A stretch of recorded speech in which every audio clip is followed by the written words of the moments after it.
পুজোর সময় এই বেড কভারটা আমার বাবা কিনে দিয়েছিল আর পুজো থেকে এতদিন পাতা ছিল, বেশ অনেক দিনই হয়ে গেছে, 8-10 দিন মতো। আর আমি না সপ্তাহে সপ্তাহে চেঞ্জ করি বেড কভার, তো 8-10 দিন হয়ে গেছে চেঞ্জ না করে থাকতে পারছিলাম না। তাই আজকে সকাল সকাল উঠে আগে বেড কভারগুলো চেঞ্জ করে নিলাম। নেওয়ার পর এগুলো কাচতে দিয়ে দিলাম। আর বাইরের ওয়েদারটাও একদম ভালো না, খুবই বাজে ওয়েদার, তাও ভাবলাম কাচতে দিই, মেলে দেওয়ার জায়গা আছে, অসুবিধা হবে না বাইরে বৃষ্টি হলে। তো যাই হোক, দেখো এদিকে আমি মেশিনেই কাচতে দিয়ে দিলাম। আর এই মেশিনটা ছিল বলে যে আমার কত কাজে সাহায্য হলো, মানে এগুলো হাতে কাচতে গেলে অনেক কষ্টকর হয়।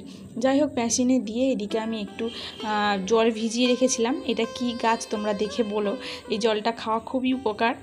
তো যাই হোক, এই জলটা তিনজনেই খেয়ে নেব, সকালবেলা খালি পেটে এই জলটা খাই, তো এটা খুবই উপকারী। এই জলটা খাওয়ার পর এদিকে ঘর বারান্দা সব পরিষ্কার করতে শুরু করে দিয়েছি। আর ঘর বারান্দার কি অবস্থা, পরিষ্কার করে ঝাড় দিয়ে নিচ্ছি। রোজ দিন ঝাড় দিয়ে মুছি, রাস্তার কাছে ঘর তো, যার জন্য একটু বেশি নোংরা হয়। তো যাই হোক, ঝাড় দিয়ে নিলাম পরিষ্কার করে। ঝাড় দেওয়ার পর এদিকে ভালোভাবে পরিষ্কার করে লাইজল দিয়ে মুছে নেব।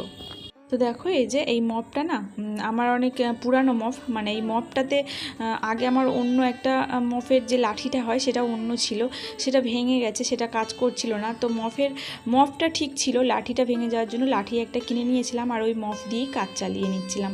তো যাই হোক, এরকম দাঁড়িয়ে দাঁড়িয়ে মুছতে আমার বেশ সুবিধা হয়।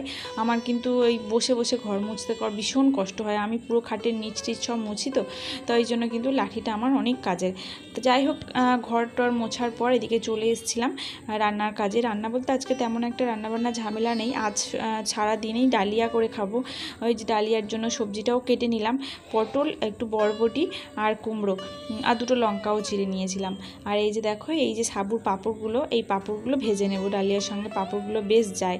আর আমার মেয়ের খুব লাভ পাঁপড় খাওয়ার ইচ্ছে হয়েছে, ওই জন্য ওর বাপি নিয়ে এসেছিলো ওই লাভ দেখে পাঁপড়গুলো। তো যাই হোক, এই যে দেখো ডালিয়াগুলো নিয়ে নিলাম।